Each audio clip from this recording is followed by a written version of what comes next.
Good evening, welcome to Novara Live. I'm Helena, aka No Justice, on YouTube and Twitch. The link's in the description. Tonight I'm joined by the immeasurable Mike Bankole. Good evening, Mike. How are you doing today?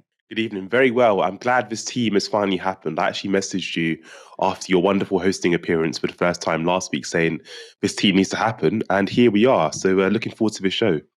Absolutely. You manifested it, Mike. You manifested it. Coming up with tonight's show, one of Labour's marquee pledges in the manifesto is up for a bit of alteration. Her updates on the ongoing conflict in Gaza, and Farage is going after the Tories once again.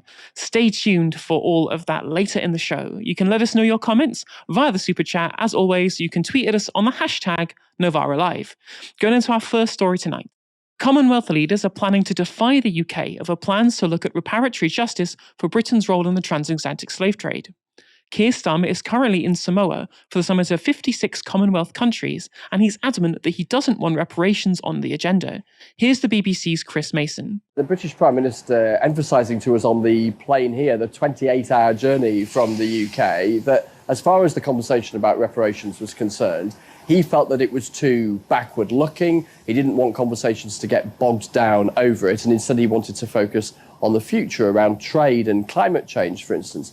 But now, courtesy of this leak to our colleague James Landale, the BBC's diplomatic correspondent, we have seen a draft communique, that is summit speak for the draft conclusions of an event like this, in which there is a specific reference in a couple of paragraphs to a desire from some Commonwealth countries, as you say, not least those in the Caribbean, for a conversation to properly begin about the question of reparations and the suggestions that some countries, the UK among them, owe, so goes the argument, a debt to countries that feel they were disproportionately enslaved, and that there should be apologies for it, and there should be financial compensation for it. As far as the UK is concerned, there is no desire to express any apology or indeed to allocate any money. But it does look like it will come up in the conversation here, even if it isn't on the formal agenda.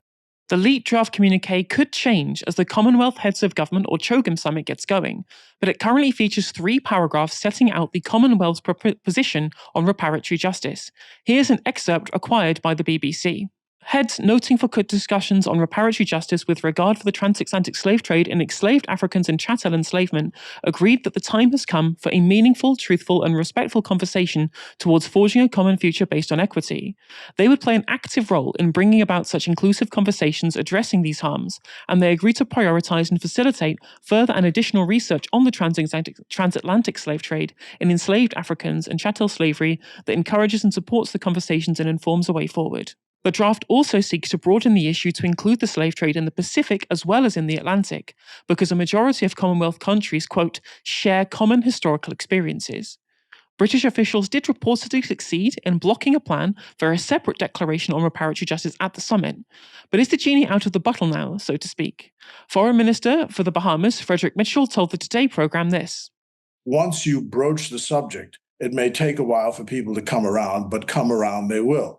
There are several institutions in your own country, including the Anglican Church, that have shifted their positions dramatically within the last decade or so. So given Sir Keir's work before he became Prime Minister, given Mr. Lammy's position before he got this job that he has now, they bring their individual consciences to this job. And I think eventually they'll come around to the position. But just looking at what Sir Keir Starmer has said, he said, he wants to focus on the future. That's where he wants his focus, rather than what will end up being, quote, very, very long, endless discussions about reparations on the past. Of course, slavery is abhorrent to everyone. And he goes on to say, but I think from my point of view, I'd rather roll up my sleeves and work with them, talking of the other countries, on the current future-facing challenges, rather than spend a lot of time on the past. That's pretty clear. So it would seem. But the future is, how do you educate the people of the Caribbean? How do you educate them? Costs money to do so. How do you repair the infrastructure, the social institutions, all of those things? All of those things cost money. Do you have a figure? If I may, just at this point, do you have a figure in mind? No, there's no figure in mind. That's why you have to have the discussion, because you have to formulate a basis upon which things are settled. He seems to have no appetite for this. There's been nothing that's been said by his team, by him directly, by anybody in the room that is going to seem like this is change. That's always a starting position. But this is the Commonwealth. They're arguing for change. You have the monarch who says there needs to be a discussion and change. So it's only a matter of time before his position changes. I'm confident of it. So why does the British government want to keep any mention of this issue off the agenda? Well, a report published last year by the University of West Indies and backed by an ICJ judge says that the UK owes more than 18 trillion, yes, that's trillion with a T, pounds in reparations for its role in the slave trade in 14 Caribbean countries. Number 10 has ruled out paying reparations or making a formal apology for Britain's role in the slave trade, which is the same position as the previous Conservative government under Rishi Sunak. Former Labour Chancellor John McDonnell told The Independent this. The argument Keir Starmer is putting forward is that the Commonwealth should focus on the present and future, fails to understand that addressing the past is not a distraction but is essential to dealing with the future. To have a Labour Prime Minister and Foreign Secretary simply repeating the policy of the Conservatives virtually word for word is extremely disappointing. David Lammy took a very different position in the context of the Windrush scandal while he was a backbench MP. He is Lammy in the House of Commons in 2018. As Caribbean people, we are not going to forget our history. We don't just want to hear an apology, we want reparation. It's almost like a different person is inhabiting David Lammy today. Where is David Lammy gone from 2018? What have they done with him? Who have they replaced him? Who is with this imposter who so currently inhabits the role of Foreign Secretary at the moment? It really just show you just how much of a changed Labour Party we currently have in 2024 under Keir Starmer. It really is, honestly feels like a different person there to what we have right now. The government's uncompromising tone has reportedly ruffled some feathers at the summit. We have already heard today that the government could soften its stance and back some type of reparations, such as restructuring financial institutions and providing debt relief. Mike, why has there been such a pushback on reparations from the government, do you think? I think this is all about how the British state views itself, right? So when we think about the story of slavery and how it's told to people in this country, the general story is we ended the slave trade, right? So we hear about William Wilberforce and all the great things Britain has done. And I think there's been this effort by this country to essentially present itself as a force for good throughout the entirety of history. So you think about our history curriculum at schools, right? I'm actually a school governor, so I kind of have some oversight where I get to look at school curriculum from time to time. And what you see is very, very little mention of the kind of brutality of empire, which forms such a big part of British history, right? This is not some kind of like, oh, it's a couple of years and then we moved on. This is centuries and centuries of abhorrent treatment of enslaved people. It was terrible what Britain did. So, and I think that's why there's pushback, right? It's pushback as why, how dare these people demand reparations? What's funny is Britain actually did pay reparations following the end of the slave trade, but it paid reparations to slave owners, right? So what Britain did is, for inconveniencing slave owners, Britain paid these people and their descendants millions of pounds. And we only stopped paying this money to these people and their descendants in 2015. There's that famous, I think it's the Home Office tweet, which says, guess what? Your taxpayers' money helped us pay slave owners. So I think, that was a thing, right? So we have paid reparations in the past. And ultimately, reparations isn't about looking to the past. And it's a really important point to make. It's not about looking to the past. It's about looking to the future. Because in order to reset our relationship with parts of the Caribbean, for example, we need to understand the damage slavery and colonialism caused to those nations and the role we played in causing that devastation, right?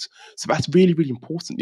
We can't understate the scar left on these nations by colonialism. So it's important to, in order to move forward, as Keir Starmer says, and roll his sleeves up, you have to recognize that damage. You can't, as we seem to do in this country, just brush it under the carpet and be like, yeah, it happened. It was bad, wasn't it, guys? That's not the approach we need to adopt. We need to be honest here and understand that even to this day, the very global economic system that exists, it can be argued is a neo-colonial system, right? A system where these countries are in debt, the kind of economic institutions have been formed by the Western nations who were former kind of owned these big colonies, and they disadvantage, former colonized nations, right? So all of that and this kind of ongoing system and its ongoing suffering that's experienced by these nations is linked back to the colonial era. It's linked back to the slave trade. So we can't just dismiss this. We have to look it squarely in the face. And I think that's one of the things with British history. We constantly don't look at these issues squarely in the face. We don't hold our hands up and say sorry. And there's nothing wrong with saying sorry. And this is not about feeling guilt. Part of the way we move forward is by saying sorry. That's literally how life works. You have an argument with someone, you say something wrong, you say sorry, you move on. That sorry needs to happen. That kind of atonement needs to happen. So I think a lot of this for me really isn't about going to the past. It isn't about feeling guilty. It's about how do we move forward and make Britain a force for good in the world. And being a force for good in the world is about paying reparations because the damage done by slavery and colonialism is deep and is still being felt today. Absolutely agree with you. I think you're very much on point there, Mike. Moving on to our next story this evening. On the 30th of October, Chancellor Rachel Reeves is due to announce the autumn budget, the first one of the new parliament. It's an opportunity for Labour to define themselves in opposition to the 14 years of Conservative government and set the economic agenda for the next 5 years. In the run-up to July's general election, Rachel Reeves was very clear about one thing about the fiscal rules that she would adhere to as Chancellor. This was Rachel Reeves in July 2023. The fiscal rules are non-negotiable. I will never play fast and loose with the public finances. There were two fiscal rules in question. One, that all day-to-day spending would be financed from tax receipts. And two, that the limit on government borrowing would be set by ensuring that net debt as a percentage of GDP, projected by the Office for Budget Responsibility, would be falling after 5 years. Yet The Guardian is reporting that the fiscal rules may not have been as non-negotiable as she was making out. In a speech to the IMF today, Reeves is expected to announce that she is changing the second fiscal rule. Instead of calculating the debt in purely financial terms, the OBR will be instructed to calculate the public sector net financial liabilities. This is from The Guardian. This yardstick, which will replace public sector net debt, will take into account all the government's financial assets and liabilities, including student loans and equity stakes in private companies, as well as funded pension schemes. Now, this makes economic sense. Assets owned by the state create financial returns. Businesses borrow money every day to invest into revenue-generating assets. So why should the state be more cautious, especially when its borrowing costs are cheaper? What does this mean for the budget, though? Firstly, it will increase the scope of potential new borrowing by increasing the so-called fiscal headroom, the amount the Chancellor can borrow while staying within the fiscal rules. If the previous Chancellor, Jeremy Hunt, were to have adopted this change to the fiscal rules in March, he would have had an extra £53 billion to play with, according to The Guardian. Another key difference is more rhetorical in nature. It would nix the ability for the government to justify privatisation, as would no longer lead to any changes in the government's reported fiscal position. This is from Isabel Stockton, an economist at the Institute for Fiscal Studies.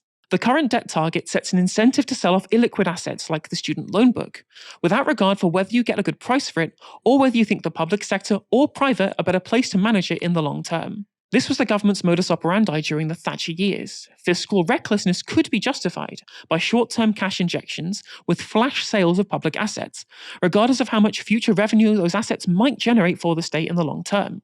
So this is welcome news, given that the UK has been starved of investment for 14 years, especially in the public sector, and it will help Labour achieve their central economic mission of having the highest sustained growth in the G7. This, however, represents a clear lack of honesty with the public. Are they breaking one of their marquee manifesto pledges only 112 days into government? In comparison, the Green Party, for example, were very open in their manifesto. They would borrow substantially for public investment, and they were critiqued heavily by the media for being unserious, student politics, borrowing to invest, like Maynard Keynes would have talked about decades and decades ago. I guess this is just the price you pay for political honesty in 2024. Now, this potential move, however, has not come without consequences, as there was a spike in bond yields overnight after this information was leaked. The yield, in effect the interest rate on UK government bonds, rose by about 6 basis points to trade above 4.2% in early trading on Thursday morning before easing, contrasting with a fall in borrowing costs for other comparable countries, including the United States. The spread between gilts and German debt rose to the highest in more than a year, according to Bloomberg. Now, this could lead to some difficult questions about the government's fiscal position from opposition parties and indeed from the media. But would the public even care? The Institute for the Public Policy Research reports this. We found that a Labour government, which is perceived to have delivered on its tax, borrowing and spending promises, but failed to deliver change in public services, will be judged as a failure and punished by the voters. This is especially crucial for voters who switch to Labour in 2024. Among general election 2024 switches to Labour, a scenario in which the government debt and deficits have been reduced, but NHS waiting lists are unchanged, leads to a government approval rating of -12, a fall of 28 percentage points from current approval ratings with switchers. Now, this raises the question question of whether there should be fiscal rules in the first place. If the public doesn't have any strong feelings towards them, and they can be changed seemingly arbitrarily at the stroke of a pen, why self-impose constraints on government spending at all? Similar points have been raised to this by chartered accountant Richard Murphy and political economist, and indeed the pioneer of modern monetary theory, economist Stephanie Kelton. Now, she discussed issues similar to this on Novara Media's Downstream just recently. We tend to run economic policy as if we're in some ways still constrained by the need to find the money. It's almost like, how are you going to pay for everything? Where will you find the money to do this? Has this sort of gold standard aura about it, as if you really have to go out and find gold or something in order to be able to pay for education or healthcare or infrastructure, or deal with climate. And MMT is trying to clear sort of the fog and bring us to the modern era where we recognize that we're not on a gold standard. The money system we have today allows us to spend more freely, but the thing you have to watch out for is inflation. And so it really does shift the entire debate away from worrying about things like running out of money, bankrupting the country, and so forth, and get us focused on our real capacity to build infrastructure or deliver healthcare services or combat climate change or whatever, in a way where we have a proper debate instead of these distracting debates that have really hampered, I think, policymaking for most of my adult life. Now, you can watch the full interview with Stephanie Kelton on our YouTube channel in the Downstream playlist, and you can also find it in your podcast app of choice as well. Mike, given that this change the rules is to finance greater public investment, have the left won the argument over fiscal policy? Well, absolutely. We're always on the right side of history, aren't we? No, but I do think this is one of those that was such an obvious step for Labour to make, and they had to make the step, right? Because Labour have criticised the conservative kind of economic model, right? So the conservative economic model, lack of investments into public services, we now have crumbling public services and infrastructure. The Labour Party kind of criticised that, while also saying, guess what we're going to do, guys? We're going to do the same. And it's like, but actually, no, if you're promising change, voters elected you on the basis of change, you have to offer change. And what people want, what people need, is better investment in public services, because people's daily reality is being lived, and they're encountering public services on their knees. NHS is on its knees, other public services are on their knees, education is on its knees. Some schools are really, really struggling. And that's people's daily lived experience, right? So Labour couldn't get away with promising change and delivering very little. Now, whether Labour go far enough is another question. But the idea that actually move in this direction is a positive move, and I think it's really, really important. I think in terms of Labour moving forward as well, the reason why it's also going to be important, something we're going to speak about a bit later on in the show, is the idea of Farage and reform, right? So Farage and reform, their whole thing is Britain's broken, Britain's not working. So one of the ways in which Labour have to address that is by getting Britain working and fixing Britain. And part of the way you do that, very, very simple, guys, is investing in public services. Everyone uses them. They're really important. So invest and make things better. We lag behind our G7 kind of countries and partners when it comes to infrastructure at the moment. We are in dire straits after 14 years of austerity, after 14 years of underfunding. And, the way in which the country wants us to move is by investing. So Labour are making the right decision, and the left are right all along. Now, what's frustrating to me about all of this is that I was banging on about this all the way in the run-up to the election. I was saying the single thing that will lose Labour the election in 2030 or whatever it is, the single thing that will lose them the election is if they stick to the fiscal rules. Ash talked about it on Politics Live, did a whole thing about it.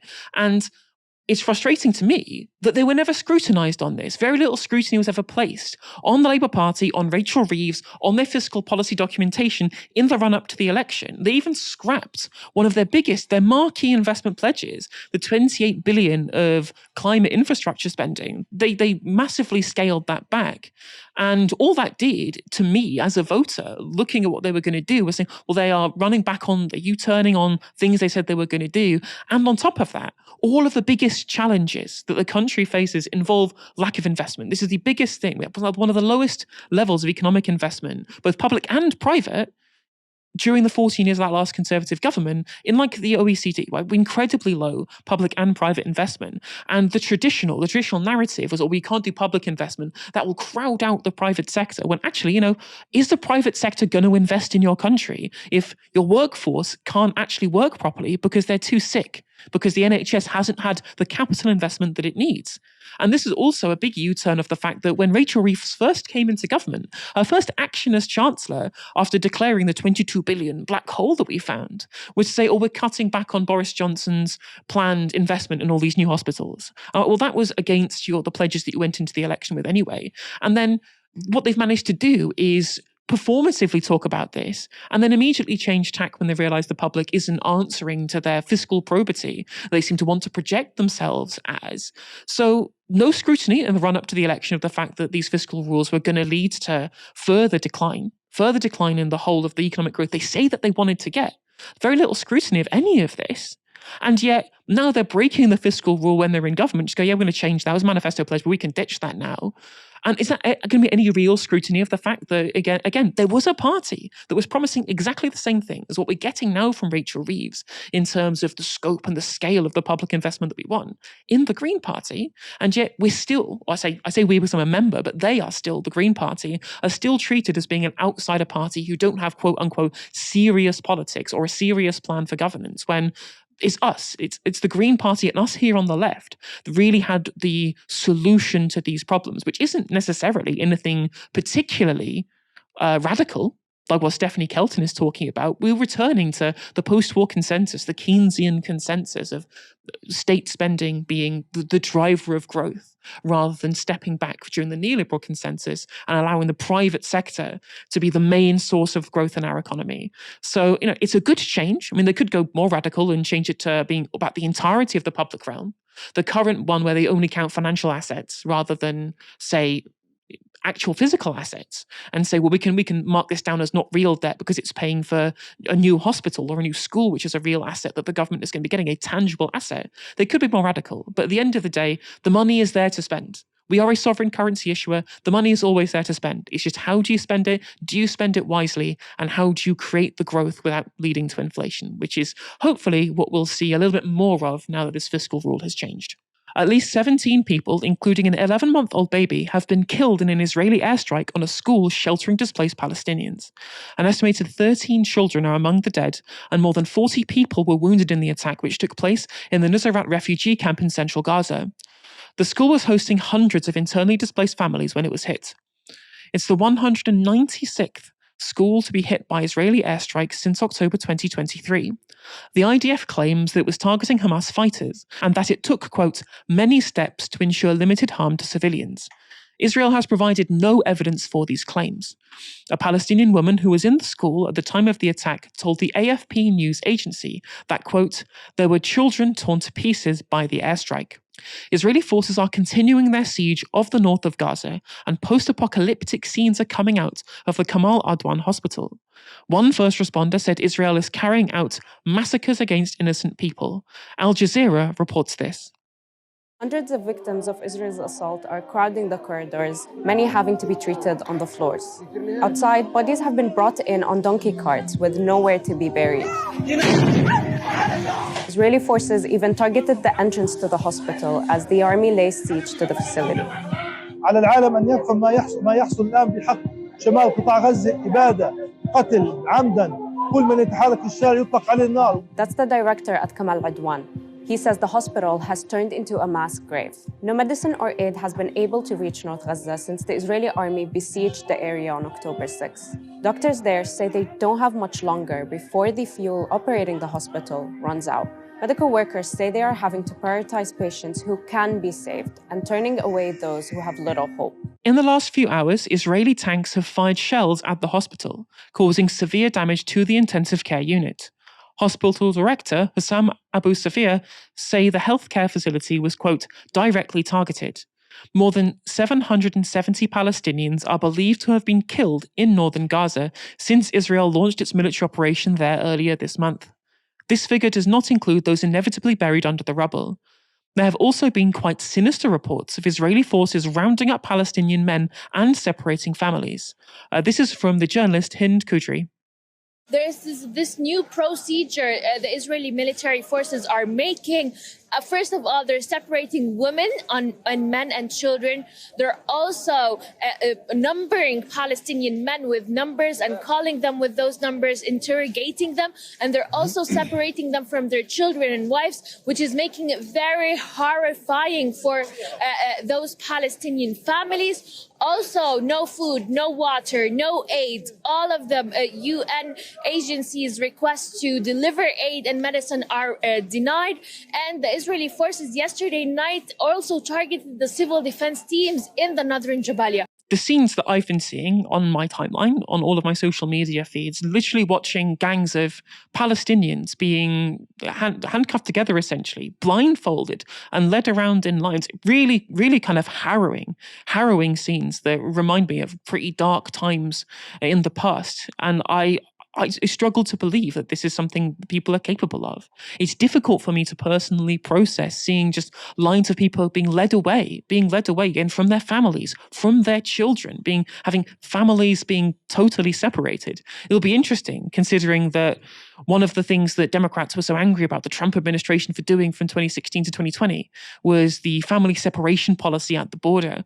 And it'll be interesting to see all of these people then try and defend family separation being done by the Israeli army, by the IDF, that's being financed to the tune of tens of billions of pounds by the American Treasury to then do family separation on people in Gaza. Again, just random men, any adult man being treated as if they are a potential militant, regardless of whether or not they have any actual evidence before this, and using them for interrogation purposes. Really, really sinister and dystopian. The Palestinian Civil Defense Agency, which conducts search and rescue operations, says it has pulled out of northern Gaza and can no longer provide first responder services in the besieged area. Civil defense spokesperson Mahmoud Basal said this: "We are unable to provide humanitarian services to citizens in the northern governorate of the Gaza Strip due to threats from Israeli occupation forces, who have threatened to kill and bomb our teams if they remain inside Jabalia camp." An Al Jazeera report has revealed the extent of British and American military support to Israel. Here are their key findings. The evidence unearthed by Al Jazeera uses open-source flight data to show the scale of American and British involvement in Israel's war on Gaza and now Lebanon. The data shows more than 6,000 military flights in a year, including hundreds of transport missions ferrying arms to Israel. Israel flew only 20% of the 1,600 reconnaissance flights recorded, whereas the UK accounted for nearly half, using its Shadow R1 surveillance aircraft, which provided intelligence on ground movements in Gaza. The UK sent Israel targeting data en masse during 645 flights. The report reveals the extent of the weapons air bridge built for Israel. More than 1,200 military cargo flights made up the airlift over a year. Several bases in Europe were used with hundreds of flights from each, from the UK, Germany, Italy, Cyprus and Greece.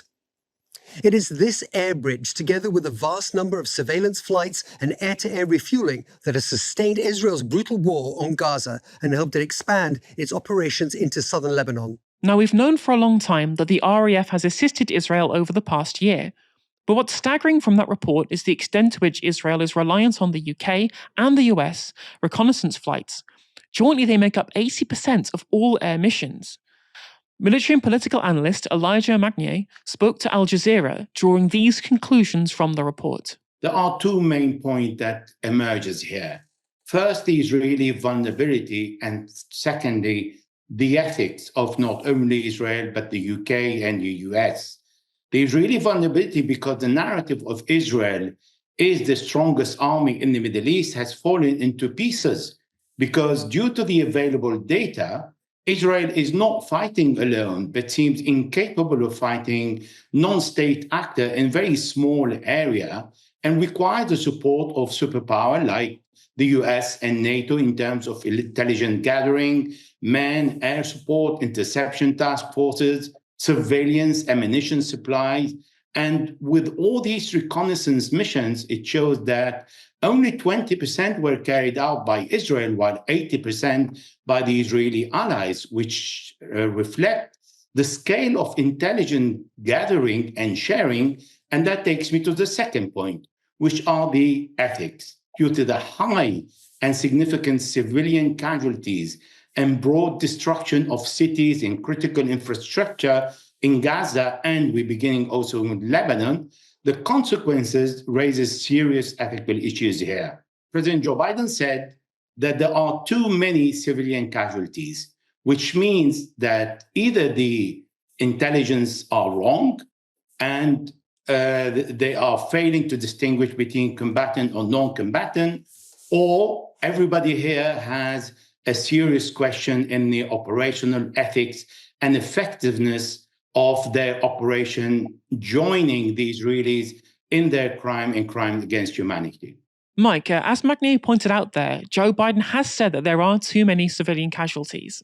Keir Starmer said the same thing just last week, and yet we are providing most of the aerial reconnaissance for Israel's bombing campaign. Can you make this make sense? I can't, unfortunately, and that's where we are, where so much of what Biden and Starmer has said makes no sense. They should offer sympathy for the Palestinians and their plight, while allowing the conditions for their plight to continue. And I think ultimately there's been this disconnect between kind of rhetoric and what these two nations are doing. So these two nations talk about the need for a ceasefire, the need for de-escalation, the need for peace. You can't do that while funneling kind of funds and military aid to Israel, who are committing these acts of horror that we're seeing. And I think it's really important for us to not be desensitized by these acts of horror and just kind of fall into the trap of just offering these empty platitudes endlessly. Because I think so much of the reporting on Palestinian suffering is designed to be quite abstract. You see the BBC often, they report like Palestinians fleeing city, 2 dead bodies lie on the floor. Like these really kind of abstract terms, like devoid of emotion, right? And I think that's partly what we see in some of our leaders as well here. Just like saying these things of, we need to move on. And I think we've gone past the point of these kind of empty platitudes, of this kind of vacuous language. We're at the point now where it's been unfolding for over a year now. Tens of thousands of Palestinians have been slaughtered and killed. This isn't the time for empty platitudes. This isn't the time for this kind of like vacuous language. This is a time for nations to take the lead in this moment and take decisive action to end the suffering of innocent civilians. Britain and the US should not be involved in the slaughtering of civilians in Gaza, right? So that's where I kind of stand on this. And I think so much of this is designed to kind of show some sympathy while also not doing anything to address the issue and the root cause. And like I said, platitudes mean nothing. Saying you feel sorry for what's going on and there was so many civilian deaths, that's one thing. Anyone can express those sentiments. But if you're in a position where you can at least prevent Britain's role in that slaughter or the US's role in that slaughter, you bloody well should do something, is my view. So yeah, I'm just going really, really frustrated with this whole kind of this empty platitudes that we keep on hearing from these world leaders. How about some action, guys? Let's take a look at another interview from Al Jazeera, this time on the legality of the West's assistance to Israel. Here's Shah Tamouri, a university lecturer on international law. The processes that are currently undertaken by both the US, the UK, and all of the other European states are completely illegal. States have a duty not to transit weapons to Israel at the moment. And further, the level of action that we can see in those papers has reached complicity. This is active material contribution to an ongoing grave illegality in international law.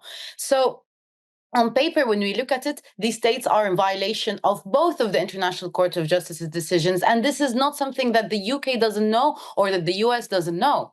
It is simply a lack of will to adhere to international law and a consistent feeling that they lie somewhere that is exceptional outside of the international legal system. Are we going to see any accountability? The reality is engaging with UN mechanisms at the moment is what you call a state of orchestrated mediocrity. You get responses. The law is clear at what these states are doing. And yet the historical colonial attitude of these institutions is now very clear. The question is whether or not they realize the existential crisis that the level of violations committed by these states has put the whole international legal system at. It is either that this system reaches a point of absurdity and is thrown away along with its main institutions, or that it responds to this crisis that we have. You are looking at the major powers of this world being directly complicit in an act that the International Court of Justice has deemed as a plausible genocide. The worst part about all of this is it shouldn't have had to get this far. It shouldn't have had to get this far for proper scrutiny to be placed on Western nations like the US, like Germany, like indeed the United Kingdom, to have any scrutiny of their alliance with Israel, right? It shouldn't have taken as far as being potentially complicit in actual war crimes for any scrutiny to be placed on us backing Israel in regards to, since 1967, we've had an illegal occupation, we've had land theft in the West Bank, we've had the mowing the lawn in Gaza, we've had all of the different things that Israel has done to the Palestinians from 1948 until today, especially since they gained control of the territory, since they essentially de facto annexed the territory in 1967 with the illegal occupation. There's been very, very little scrutiny of the fact that we have been essentially complicit in all of this, these violations of international law. And again, Israel thinks they can get away with everything because we don't hold them to account when they do even the smallest bad things. Not to say that occupation is small, because it isn't, but in comparative to the war crimes that we're seeing on camera broadcast on our screens and reported on by the brave journalists in Gaza, the fact that the things that they should have been held accountable for, and we should have pulled our support for Israel. We should have been putting sanctions on them for their illegal occupation, for their illegal land theft, up until now. And even at the point at which our own government, our own ministers are potentially complicit and could see themselves one day answering for the crimes they've been complicit in. And we're still just acting like that there's some kind of morality here, that there's some kind of legal justification for any of this. It continually bemuses me and continually frustrates me, as it has been clear for a very, very long time that what Israel is doing to the Palestinians has no moral basis to it. Very clear. And yet, even in the legal terms, there's no basis for it. And yet our government has played a role in backing Israel to the hilt every step of the way, even up until some of the worst war crimes I've ever seen have come across our screens today. Very, very difficult to understand. Nigel Farage has long been open about his strategy with Reform UK. He wants to usurp the Conservatives and see more Tories defecting to Reform. Here's what he told ITV's Robert Peston before the general election. Now, there are some Tories who want you to be part of that realignment as a member of the Tory party. Is there any world in which you would join the Tory party after the election? The only way a realignment happens is if you have a strong reform. And that's because the One Nation Social Democrat wing of the Conservative Party are in charge of central office. They're in charge of So you just want organs. disaffected Tory MPs to join you rather than you joining them? I think it'll work that way round. And to get a realignment, it almost has to work that way round. It did in Canada, albeit it was 30 years ago. That's the kind of model that I'm looking at here. This strategy was only This strategy was only moderately successful during the election period, as only one MP actually defected from the Conservative Party to Reform, the MP for Ashfield, Lee Anderson. Lee Anderson won his seat with a huge swing of 31 points away from the Conservative Party, showing future potential defectors that Reform UK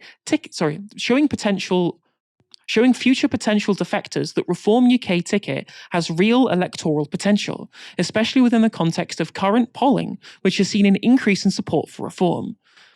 Perhaps capitalising on this, Farage has moved on to his next gambit. He sent letters to every Tory councillor up for re-election, asking them to defect to Reform ahead of the local elections in May.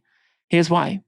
Next May, we have the English County Council elections. It'll be the first big, genuinely national campaign from Reform UK, and we are throwing the kitchen sink at it. But there are 1,352 Conservative county councillors out there whose seats are up for grabs next time round. Interestingly, a huge number of them genuinely agree with us and what we stand for. You see, the Conservative Party in the country is very different to the Conservative Party in Westminster. So I'm about to send a letter to all 1,352 of them to say, look, we are standing in every single seat in the English county elections. We will not be standing aside for absolutely anybody. You know in your heart of hearts that this is 4 years on from peak Boris when the Conservative Party was doing well. And you know that the vast majority of you are going to lose your seats. But before I select the candidates, and our branches will be picking these by the end of November, before we get the campaign into full swing, I want to give those county councillors who really believe in the country, who understand and know that things need to be turned around because we're in such a state of decline, I want to give them the opportunity to come and join us and stand for Reform UK. I think it's the right and decent thing to do. So they've got a deadline in which to respond to me. We won't take anybody. I mean, clearly, if they're not suitable, or if they wish to bring their own brand of Tory infighting, we wouldn't want to know. But I do believe that the vast majority of them are very decent men and women who believe in very similar values to me and to a party that has now hit a membership of 93,000 and is growing by the hundreds every single day. This is very similar rhetoric to what we saw pre-election, an acknowledgement that the Conservative brand is broken and that he believes the right wing of politics is ready to coalesce around his new party. And in that short pitch, you can see the appeal. The Tories have not really seen an increase in support, even with a new Labour government at the sharp end of some damaging media coverage, and lots of these councillors are staring down the barrel of losing their seats in May. So why not roll the dice and run with the ascendant new party? One Tory councillor seems to be thinking the same thing. Jamie McIver, currently sitting on the Essex County Council, confirmed he was joining Reform UK just hours after Farage's letter was sent out. He tweeted out his defection announcement this morning, saying this: "It is an honour to represent my community and serve the people of Ongar and its beautiful surrounding Essex villages. In order to continue to do so to the highest standards, I'm delighted to announce I have joined the Reform Party. It's time to save Britain." Now, of course, it may cause some headaches in Tory HQ if councillors are willing to jump ship so quickly, although in Jamie McIver's case, they might not be too sad to see him go, considering he was expelled by the party earlier this month after being subject to a disciplinary hearing. The Express reports this: Jamie McIver had been due to stand for the Conservative Party in the Hertfordshire constituency of Hemel Hempstead at the election, but was suspended by the Tories just hours before nominations closed. Mr McIver said he had stepped down as a candidate due to personal reasons. However, the Tories soon confirmed he had been placed under investigation over his behaviour. This morning, a Conservative Party spokesperson confirmed to the Express that he was suspended and removed from the candidates list in June. They revealed, after a disciplinary hearing, he was expelled from the Conservative Party on the 9th of October.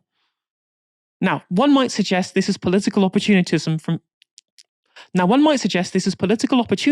someone who had been spurned by their original party, and I'm sure Farage won't want scrutiny of McIver's suspension. Although, is any publicity good publicity in politics? To make things even more difficult for the Tories at the local elections, they could also be facing some key by-elections at the same time. This week, rumours began swirling that Oliver Dowden, along with Rishi Sunak and a third mysterious Tory grandee, are all planning on resigning their seats and sparking by-elections after the result of this month's leadership race is concluded. It would cause a massive political headache for either Robert Jenrick or Kemi Badenoch, with Nigel Farage already warning he has a high-profile candidate ready to fight Mr Sunak's seat in North Yorkshire. As we saw at the general election, no seat is safe, and the last thing a freshly minted Conservative leader wants is to deal with by-election losses, which opposition parties aren't known for losing. A Reform UK win in any of these potential by-elections would be a disaster for Tory HQ and signal to people who abandoned the Conservative Party but who won't vote for the Labour Party that Reform UK is a more viable opposition. Mike, even in opposition, the Tories cannot catch a break. Do you think that they can be overtaken by Reform? Yeah, who knows? I think Reform are obviously playing a gamble. But I have to say, the Farage video sounded like a threat.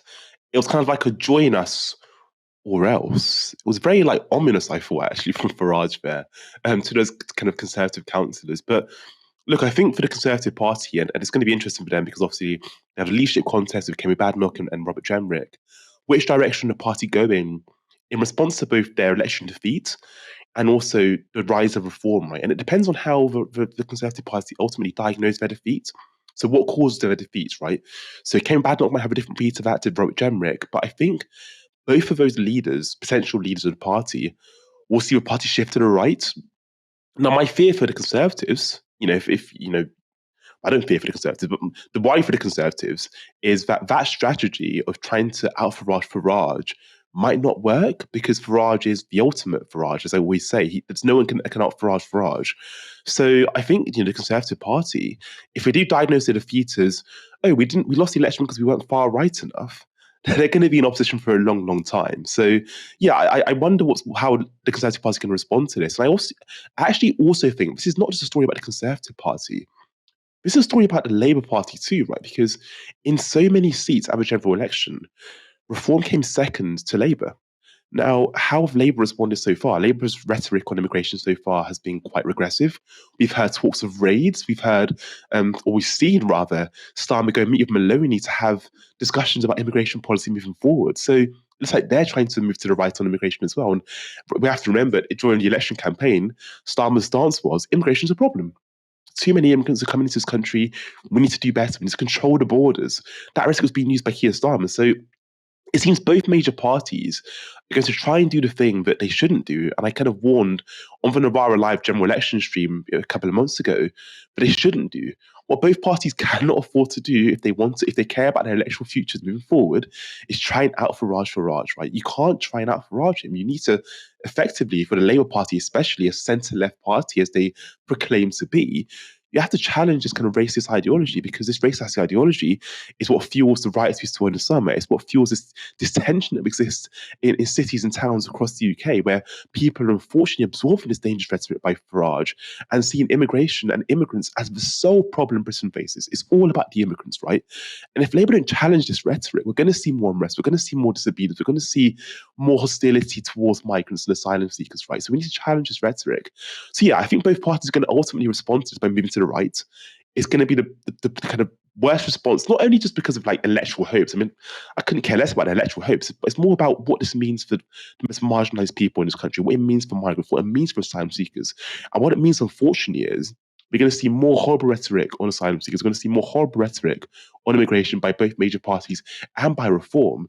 And that constant discourse has an impact, because when we shift to the right on immigration, and discourse becomes normalized, kind of rhetoric and negative discourse becomes normalized against migrants, you almost reset the wheel, because you're essentially recreating new norms on immigration, right? And these norms become more and more right-wing, more and more regressive.